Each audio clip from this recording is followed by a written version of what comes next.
সাংবাদিক ভাই ও বোনেরা,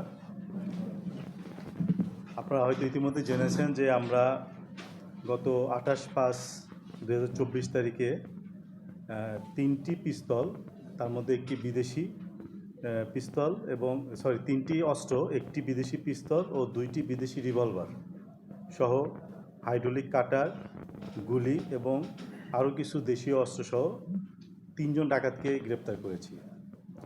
এরা আপনার গত 28/5/2024 তারিখে রাত 8টার সময় আমরা খবর পাই যে লোহাকোর হতে লস্কর চালাগামী রাস্তার পাশে একটি খান ব্রাদার্স বস্তা ফ্যাক্টরি আছে।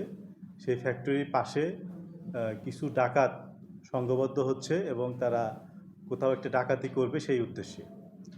তো এটা সংবাদ পাওয়ার পরে আমরা এটি ম্যানুয়াল সোর্সের মাধ্যমে গোপন সংবাদের ভিত্তিতে সংবাদটা পাই এবং সংবাদ পাওয়ার পরে যাদেরকে সন্দেহ করা হচ্ছে আমরা তথ্য প্রযুক্তির মাধ্যমে নিশ্চিত হয়েছে তারা আসলে ওইখানে আছে কিনা, অর্থাৎ আমাদের যে সোর্স যে তথ্য দিচ্ছে সেটি সঠিক কিনা। তো আমরা মোটামুটি নিশ্চিত হতে পারি যে আসলে তার ইনফরমেশনটা সঠিক। তারপরে আমরা সেখানে আমাদের কাশিমপুর থানার 2টি টিম পাঠাই এবং তারা সেখানে যেখানে তারা সংঘবদ্ধ হচ্ছিল তার আশেপাশে আমরা ঘিরে ফেলার পরে ওইখানে আমরা হাতে নাতে 3জন আসামিকে ধরি। প্রথমজন মনির মোল্লা, বাদশা প্রামাণিক এবং আলামিন।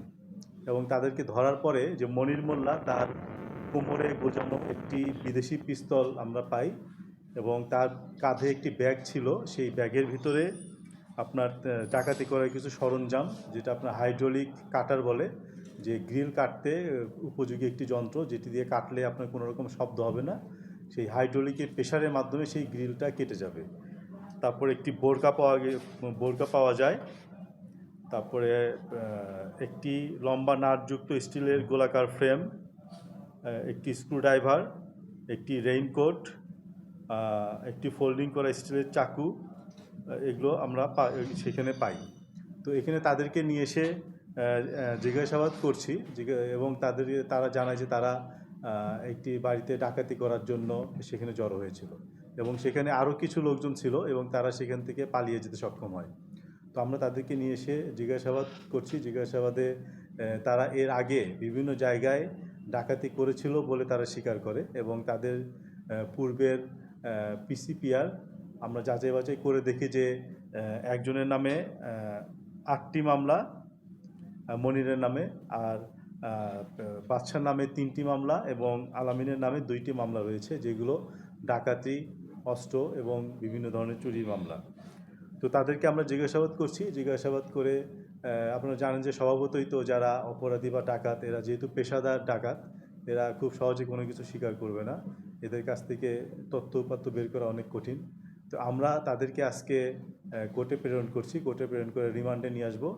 রিমান্ডে নিয়ে এসে তারা এর আগে কোথায় কোথায় ডাকাতি করেছিল এবং আপনারা জানেন যে সম্প্রতি আমাদের কাশিমপুরে একটি ডাকাতি হয়েছে, যেটিতে একটি চাইনিজ নাগরিক আহত।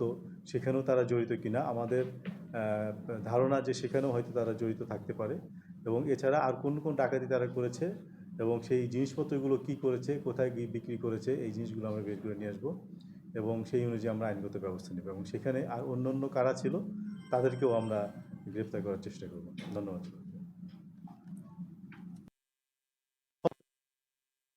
কেউ আহত নেই, কারণ আপনারা জানেন যে মনির এর হলো 8টি মামলা, 8 থেকে 10টি মামলা আছে, পুলিশ অ্যাসল্টের মামলাও আছে।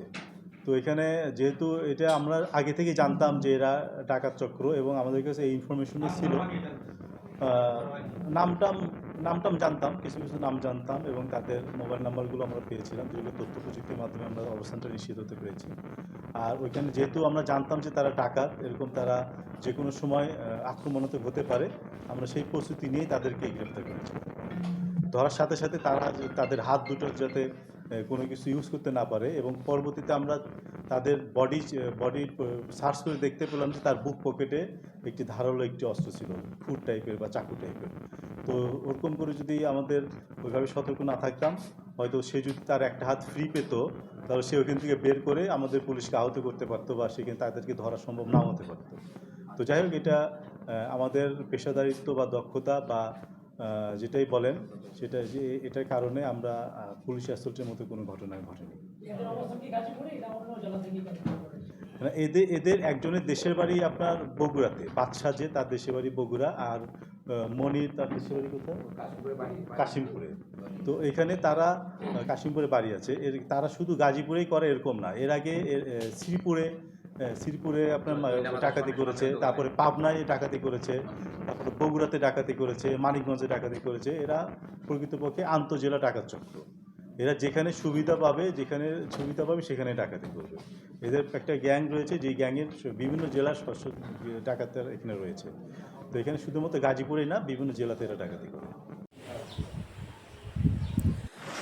গোপন সংবাদের ভিত্তিতে কাশিমপুর থানা পুলিশের চৌকস টিম কাশিমপুর থানার লোহাকর এলাকার বড়চালা একটি জঙ্গল থেকে 3টি বিদেশি অস্ত্রসহ 3টি ডাকাত দলের সদস্যকে গ্রেপ্তার করেন। জানা যায় তারা আন্তঃজেলা ডাকাত দলের সদস্য।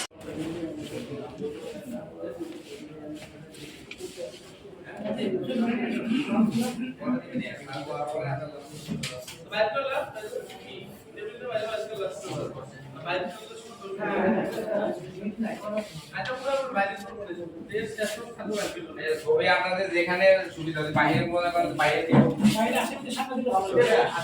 রয়েছে সম্ভবত, আমি শিওর না, একটু দেখতে হবে। একটু জানাতে পারলে ভালো হতো। একটু দেখে একটু বলতে হবে। ঠিক আছে। প্রশ্ন ছিল যে ইতিপূর্বে প্রথমে 4 নং ওয়ার্ডে, তারপর 1 নং ওয়ার্ডে